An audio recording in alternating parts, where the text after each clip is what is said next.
Hi, this is Revathi. Welcome to అందమైన కథల పొదిరిల్లు. Video చూస్తున్న ప్రతి ఒక్కరికి, అలాగే లైక్స్ కామెంట్స్తో ఎంకరేజ్ చేస్తున్న వారందరికీ నా హృదయపూర్వక ధన్యవాదాలు.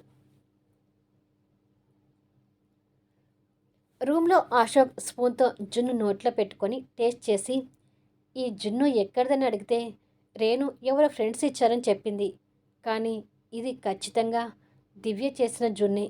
ఈ టేస్ట్ని గుర్తుపట్టకుండా ఎలా ఉంటాను అని మరొక స్పూన్ నోట్లో పెట్టుకొని, దివ్య ప్రెగ్నెంట్ అని తెలిసిన దగ్గర నుంచి తనని చూడాలనిపిస్తుంది. పింకీ కడుపులో పడిన విషయం తెలియగానే నేను అమెరికాలో ఉన్న వంశీ దివ్యకి ఫోన్లో కంగ్రాట్స్ చెప్పి ఎన్నో గిఫ్ట్స్ పంపించాను.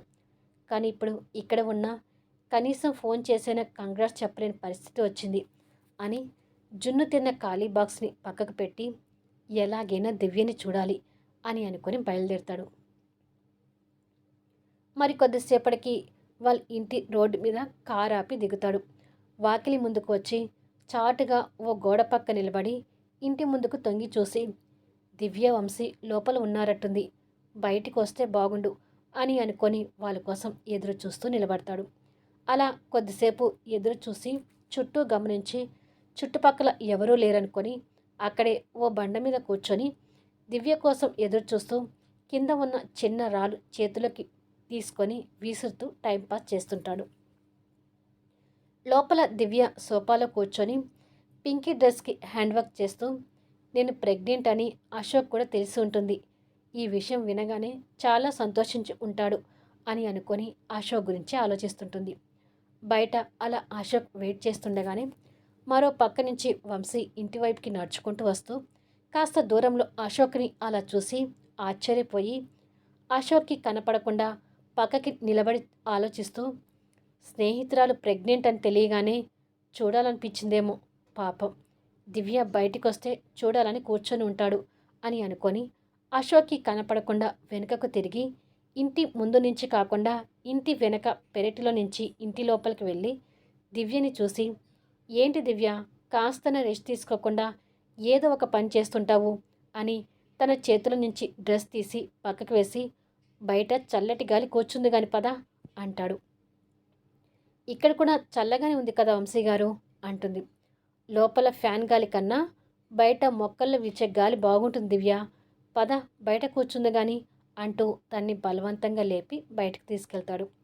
వాళ్ళిద్దరూ బయటికి వస్తుండగానే అశోక్ వాళ్ళని చూసి సంతోషపడుతూ లేచి నిలబడతాడు. ఇలారా, ఇక్కడ కూర్చో అని తనని అశోక్కి కనిపించేటట్టుగా చైర్లో కూర్చోపెట్టి తను కూడా దివ్యకి ఎదురుగా చైర్లో కూర్చొని కబుర్లు చెప్తూ అశోక్ని గమనిస్తుంటాడు. వాళ్ళిద్దరిని చూసి అశోక్ సంతోషపడుతుంటే వంశీ అశోక్ సంతోషాన్ని చూసి తృప్తి పడుతుంటాడు. కొద్దిసేపు అశోక్ వాళ్ళని సంతోషంతో చూస్తూ, పిల్ల పాపలతో మీ జంట ఎప్పుడూ సంతోషంగా ఉండాలి ఫ్రెండ్ అని అనుకొని వెన్నుదిరుగుతాడు. అశోక్ వెళ్ళిపోవడం చూసిన వంశీ మనసులో మాట్లాడుకుంటూ, నా కారణంగా మీ స్నేహితురాల్ని దొంగచాటుగా చూడాల్సి వచ్చినందుకు సారీ ఫ్రెండ్ అని అనుకుంటాడు బాధగా. ఒకరోజు అశోక్ స్నానం చేసి టవల్ కట్టుకొని మరో టవల్తో తల తుడుచుకుంటూ డ్రెస్సింగ్ టేబుల్ దగ్గరికి వస్తాడు. ఇంతలో రేణు టక్కున డోర్ తీసుకొని లోపలికి వచ్చి కండలు తిరిగి ఉన్న అశోక్ బేర్ బాడీని చూసి బిడియంతో తల దించుకుంటుండగానే అశోక్ కూడా ఉలిక్కిపడి సిగ్గుతో తల తుడుచుకున్న టవల్ని భుజాల మీద కప్పుకొని, ఏ దెయ్య రాక్షసి, నన్నైతే అంటావు కదా డోర్ సౌండ్ చేసి రావాలని, ఇప్పుడు నువ్వు చేసిన పనేంటి, ఇంకా నయం ఒంటి మీద టవల్ ఉంది కాబట్టి సరిపోయింది అంటాడు. ఆ మాటలకు రేణు కోపంతో అశోక్ దగ్గరికి వస్తూ, నేనేదో కావాలని నీ బేరు బాడీని చూడటానికే వచ్చినట్టుగా మాట్లాడతావేంటి, ఏదో అనుకోకుండా అలా వచ్చేశాను, తమరు ఈ అవతారంలో ఉంటారని నేనేమైనా గెస్ చేశానా, అయినా తమరు బాడీకి పడిపోయేవారు ఇక్కడ ఎవ్వరూ లేరు అంటుంది మూతి తిప్పుకుంటూ. హలో మేడం, పింకీ బారసాల ఫంక్షన్లో ఈ బాడీని చూసే తమరు పడిపోయారు, ఆ విషయం మీరు మర్చిపోయినా నేను మర్చిపోను అంటాడు. ఆ మాటకి రేణు తమ్మాయించుకుంటూ, నేనేమీ అప్పుడు పడిపోలేదు అంటుంది నెల చూపులు చూస్తూ. అశోక్ నవ్వుతూ తనకి ఇంకా దగ్గరగా వచ్చి దించి ఉన్న తన మొహంలోకి వంగి చూస్తూ, అప్పుడు పడిపోలేదంటే ఎప్పుడో పడిపోయినట్టే కదా అంటాడు కన్నెగిడుతూ. రేణు అటు పక్కకు తిరిగి, అదేం లేదు, నేను ఎప్పుడు పడిపోలేదు అని వెళ్ళబోతుంటే అశోక్ తన చేయి పట్టుకొని మీద గుంజుకొని, పడకుండానే ఈ ఆఫీస్ బాయ్కి లవ్ ప్రపోజల్ చేశావా అని అడుగుతాడు. అప్పుడు నాకు పిచ్చి పట్టి నీకు ప్రపోజల్ చేశాను అంటుంది అశోక్కి దూరంగా జరుగుతూ. అవును, పిచ్చి పట్టింది. నా మీద నీకు ప్రేమ పిచ్చి పట్టి నాకు ప్రపోజ్ చేశావు అంటాడు తనకి దగ్గరగా వస్తూ. రేణు ఇంకా దూరంగా జరుగుతూ, నాకు దగ్గరగా వస్తే ఊరుకోను, అసలే టవల్తో ఉన్నావు, ఈ అవతారంలో దగ్గరికి వస్తే చంపేస్తాను అంటుంది. దాంతో అశోక్కి తన కరాటి గుర్తులు గుర్తొచ్చి, అమ్మో, నిజంగానే నీ కరాటితో చంపేస్తావే అని ఆగిపోయి, అసలు తమరు బయటికి వెళ్లకుండా ఇంకా ఇక్కడే ఉన్నానంటే నా బాడీని ఇంకా ఇంకా చూడాలనిపిస్తుందా అంటాడు కాయిపుగా నవ్వుతూ. ఛీ, పోరా అంటూ రేణు డోర్ తీసుకొని బయటికి వెళ్ళబోతుండగా సడన్గా తన చెయ్యి మీద బల్లి వచ్చి పడుతుంది. రేణు ఆ బల్లిని చూసి ఒక్కసారిగా భయపడి కెవ్వున కేక పెట్టుకుంటూ ఫాస్ట్గా వచ్చి అశోక్ని పట్టుకునేసరికి ఆ ఒత్తిడికి అశోక్ బెడ్ మీద పడతాడు. అశోక్ మీదకి రేణు వచ్చి పడుతుంది. అశోక్ భుజాల మీద కప్పుకున్న టవల్ పక్కకు వెళ్ళి పడుతుంది.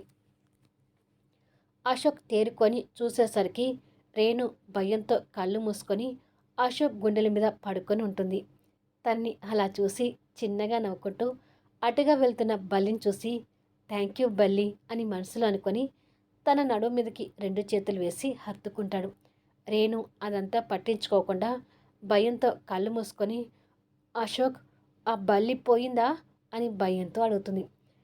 రేణుని వదలటం ఇష్టం లేని అశోక్ తన్ని అలాగే హత్తుకుంటూ ఇంకా పోలేదు, ఇక్కడే ఉంది అని అబద్ధం చెప్తాడు.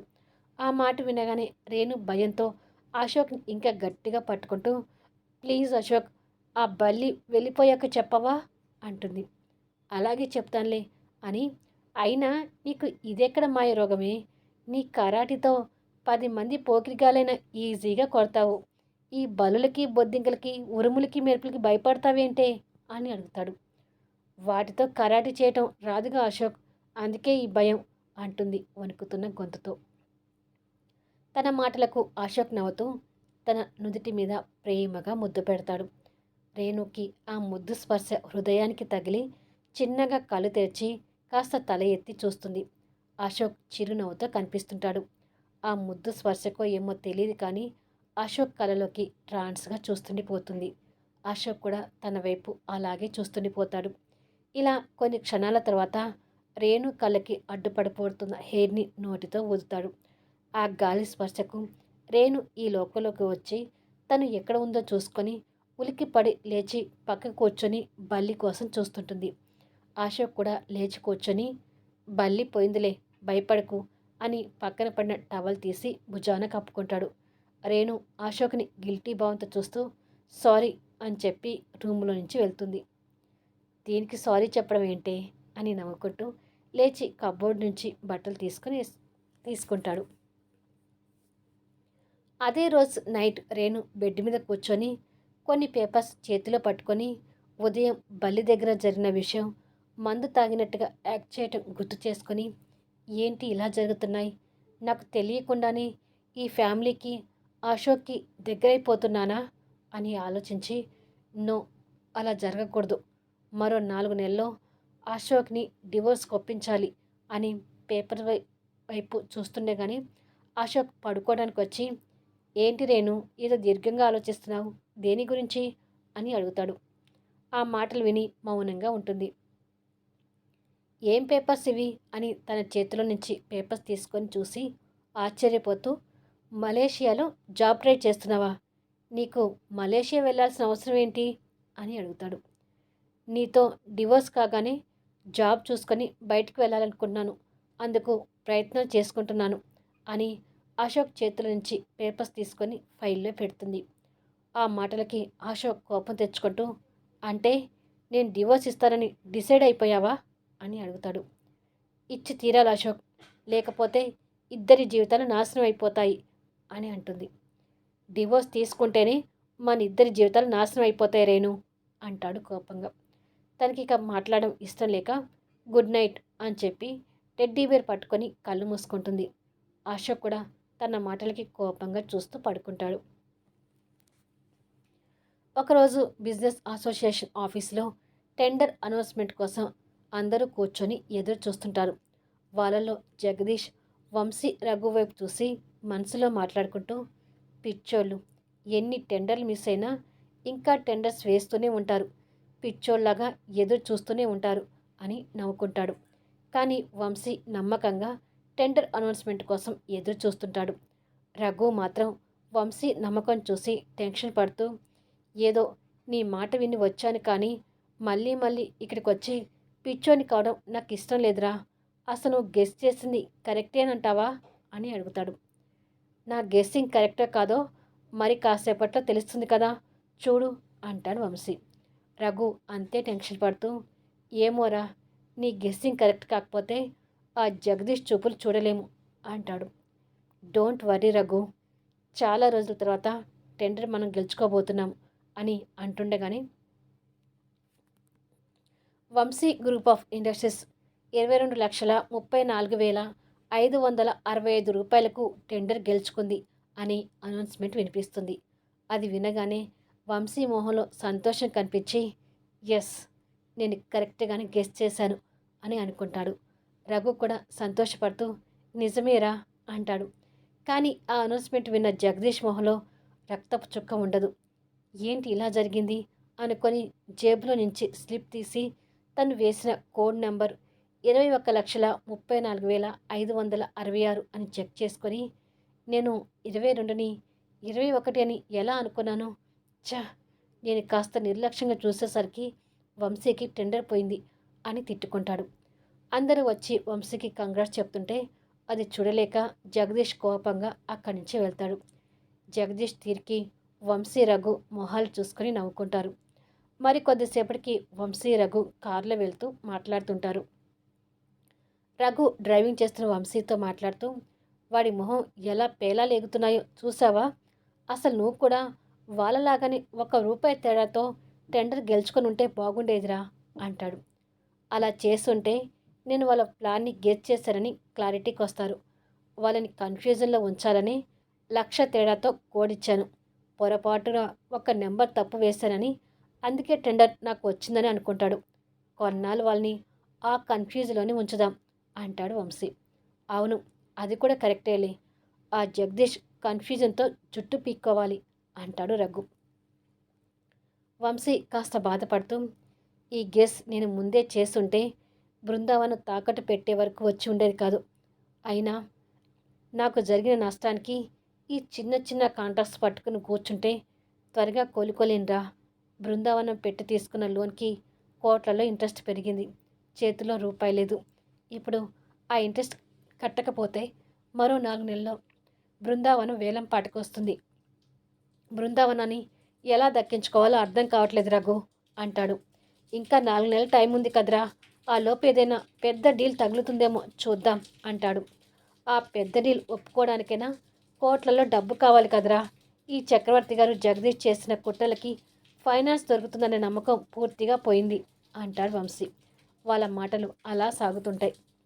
అదే సమయంలో ఇక్కడ అశోక్ ఆఫీస్లో కూర్చొని దివ్య తన మీద ఒట్టు వేయించుకున్న విషయం గుర్తు తెచ్చుకొని, ఏంటి దివ్య ఇలా చేశావు, డబ్బు సహాయం చేయొద్దని నీ మీద ఒట్టు వేయించుకొని నా చేతుల్ని పూర్తిగా కట్టి పడేశావు. మీ విషయంలో నన్ను పూర్తిగా అసమర్థుని చేశావు. మా నాన్న మా బావ నుంచి ఆ బృందావనాన్ని ఎలా దక్కించుకుంటారో అర్థం కావట్లేదు అని బాధగా ఆలోచిస్తుంటాడు.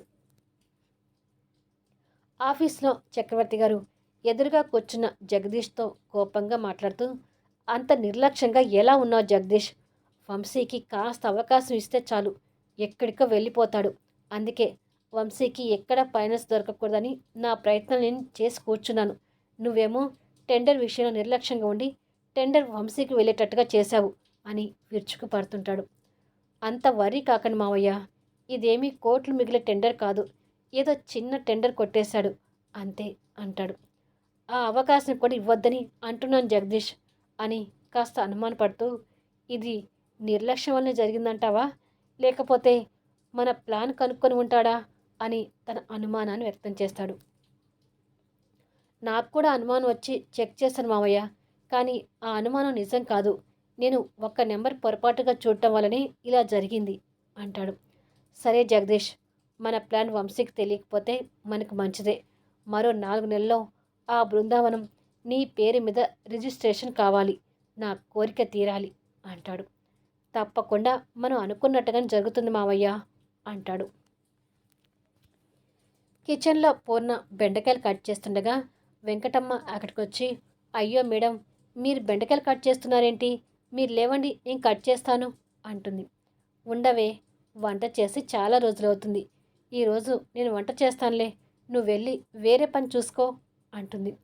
అయితే మేడం, నేను ఒకటి చెప్తాను, వింటారా అని అడుగుతుంది. ఏమిటది అంటుంది పూర్ణ. నేను ఈ ఇంటికి పనికి వచ్చిన కొత్తలో మీరు నాన్ వెజ్ బాగా చేసేవారు. నేను చేసిన నాన్ వెజ్ రేణు మేడంకి అస్సలు నచ్చడం లేదు. రోజు నన్ను తిట్టుకుంటూ తింటున్నారు. అందుకని మీరు ఈ వెజ్ కన్నా నాన్ వెజ్ చేయండి మేడం అంటుంది. పూర్ణ కట్ చేస్తున్న కూరగాయలు ఆపి తన వైపు కోపంగా చూస్తూ, ఈ ఇంట్లో నాన్ వెజ్ చేయడమే ఎక్కువ అనుకుంటే నా చేతితో ఆ రాక్షసి కోసం నాన్ వెజ్ చేయాలా? వాళ్ళు దగ్గర పెట్టుకొని మాట్లాడకపోతే చంపేస్తాను, జాగ్రత్త అంటుంది తన వైపు చాకు చూపిస్తూ. వెంకటమ్మ ఆ చాకు చూసి భయపడుతుంటుంది. తిరిగి పూర్ణ బెండకాయలు కట్ చేస్తూ, నాన్ వెజ్ కుదరకపోయినా తిట్టుకుంటూనే తింటుంది కదా, తినడం ఆపేయడం లేదు కదా, అలాగే తినమను అంటుంది కోపంగా. వెంకటమ్మ భయపడుతూ మౌనంగా నిలబడుతుంది. అలా నిలబడి చూస్తున్నావేంటి? ఉప్పు కారం తీసుకురా, కూర చేస్తాను అంటుంది పూర్ణ. అలాగే మేడం అని ఉప్పు కారం డబ్బాలు తెచ్చి పెడుతుంది. పూర్ణ వంట చేస్తూ ఉప్పు కారం వేస్తుంది. ఆ కొంచెం సరిపోదమ్మా, మరి కొంత ఉప్పు కారం పడుతుంది, వేయండి అంటుంది వెంకటమ్మ. పూర్ణ తన వైపు కోపంగా చూస్తూ, నాకు వంట ఎలా చేయాలో నువ్వు నేర్పిస్తున్నావా అని అడుగుతుంది. వెంకటమ్మ తలదించుకుంటుంది. ఇంతవరకు నా వంటకు వంకలు పెట్టేవారే పుట్టలేదు. నేను కాలేజ్ చేసే టైంలో నా ఫ్రెండ్ నా వంటని బాగా మెచ్చుకునేది అని తన వంట గురించి గొప్పలు చెప్తూ వంట చేయటం పూర్తి చేస్తుంది.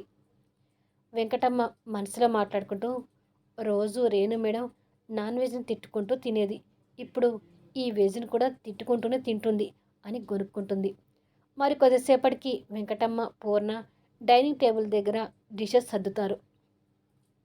మన దయ్యం రాక్షసి అక్కడికి వస్తూ, బాగా ఆకలిగా ఉంది వెంకటమ్మ, భోజనం వడ్డించు అని చైర్లోకి వచ్చి కూర్చుంటుంది. ఆ పక్కనే పూర్ణ కూడా ఉంటుంది. అలాగేనమ్మా అని రేణు ప్లేట్లోకి నాన్ వెజ్ వడ్డించబోతుంటే, ఆగు, నీ చేతి నాన్ వెజ్ తింటే నాన్ వెజ్ మీదని విరక్తి పుట్టేలా ఉంది, ఈ రోజుకి వెజ్ వడ్డించు అంటుంది. వెంకటమ్మ కంగారు పడుతూ, ఉప్పు కారం లేని ఈ వెజ్ మీద కూడా విరక్తి పుట్టొచ్చు అని మనసులో అనుకొని వడ్డిస్తుంది. వంట రుచి గురించి ఏమంటుందోనని పూర్ణ కూడా రేణు వైపు కాస్త ఆసక్తిగా చూస్తుంటుంది. రేణు భోజనం కలిపి నోట్లో పెట్టుకొని టేస్ట్ చేసి మొహం చిట్లించుకుంటూ పక్కకి వస్తుంది. రేణు తీరికి పూర్ణ వెంకటమ్మ ఆశ్చర్యంతో చూస్తుంటారు. రేణు కోపంతో వెంకటమ్మ వైపు చూసి, ఇక నాకు ఈ వెజ్ మీద కూడా విరక్తి పుట్టిస్తావా? రోజు వెజ్ బాగానే చేస్తావు కదా, ఈరోజు ఏమైంది? ఉప్పు కారం లేకుండా ఏదో సప్పగా క్యాన్సర్ పేషెంట్కి చేసినట్టుగా చేసావేంటి అని తిడుతుంటే వెంకటమ్మ పూర్ణ వైపు చూస్తుంటుంది. నేను ఇక్కడ మాట్లాడుతుంటే నువ్వేంటి అటు చూస్తున్నావు అని అడుగుతుంది రేణు. పూర్ణ కాస్త తలదించుకొని, ఈరోజు వెజ్ నేను చేశాను అంటుంది. ఆ మాట వినగానే రేణు ఆమె వైపు ఆశ్చర్యం చూస్తూ, మీరు వంట ఇంత చండాలంగా చేస్తారా అని అడుగుతుంది. ఆ మాటకి పూర్ణ కోపం తెచ్చుకుంటూ కోడలి వైపు కోపంగా చూస్తుంటుంది. అసలు అందులో కూరగాయల ముక్కలు తప్ప ఉప్పు కారం రెండూ లేవు, ఎక్కడ నేర్చుకున్నారు ఇంత గొప్పగా వంట చేయటం అంటూ ప్లేట్లోకి నాన్ వెజ్ వడ్డించుకుంటుంది. తన వంటకి వంక పెట్టే వాళ్ళే పుట్టలేదని డబ్బా కొట్టుకున్న పూర్ణ రేణు పెడుతున్న వంకకి బిత్తరపోయి వెంకటమ్మ వైపు గిల్టీగా చూస్తుంటుంది. పూర్ణ తీరుని చూస్తున్న వెంకటమ్మ కష్టంగా నవ్వాపుకునే ప్రయత్నం చేస్తుంటుంది. రేణు నాన్ వెజ్ని లాకేస్తూ, ఆ వెజ్ కన్నా ఈ నాన్ వెజ్ కాస్త బెటర్, నా జన్మలో అలాంటి బెండకాయ కూర తినలేదు, మీకన్నా మీ అబ్బాయి చాలా నయం, వంట బాగా చేస్తాడు, మీకు వంట చేయడం రాకపోతే మీ అబ్బాయి దగ్గర నేర్చుకోండి, అంతేకాని ఇలాంటి చెత్త వంట చేసి నా కడుపు మార్చకండి అని డిమాండ్గా వాదిస్తూ భోజనం చేస్తుంటుంది. కోడల మాటలకి పూర్ణ మొహం వడబడిపోతుంది. వెంకటమ్మ రేణు తిట్లను వింటూ మరో పక్క పూర్ణమోహన్ చూస్తూ నవ్వు ఆపుకోవడానికి చాలా కష్టపడుతుంటుంది. రేణు భోజనం పూర్తి చేసి హ్యాండ్ వాష్ చేసుకుంటూ, ఇంకొకసారి అలాంటి భోజనం నాకు వండి పెడితే చూస్తూ ఊరుకోను. తిరిగి మీరే ఆ భోజనం తినేలా చేస్తాను, గుర్తుపెట్టుకోండి అని వెళ్ళిపోతుంది. పూర్ణ తన ప్లేట్లో తిని మిగిలిపోయిన బోన్స్ని చూస్తూ, నాకొకటి అర్థం కావట్లేదు వెంకటమ్మ, దీనికి నేను అత్తనా లేక ఇది నాకు అత్తనా అని బిత్తరపోతూ అడుగుతుంది. బాగుంది కదా అత్త కొడల కథ. ఈ వీడియోపై మీ అభిప్రాయాలు తెలుపుతూ కామెంట్స్ ఇవ్వండి. అలాగే లైక్స్ ఇచ్చి ఎంకరేజ్ చేయండి. స్టోరీస్ కనుక మీకు బాగున్నాయని అనుకుంటే మీ ఫ్రెండ్స్ కూడా షేర్ చేయండి. మళ్ళీ నెక్స్ట్ వీడియోలో కలుద్దాము.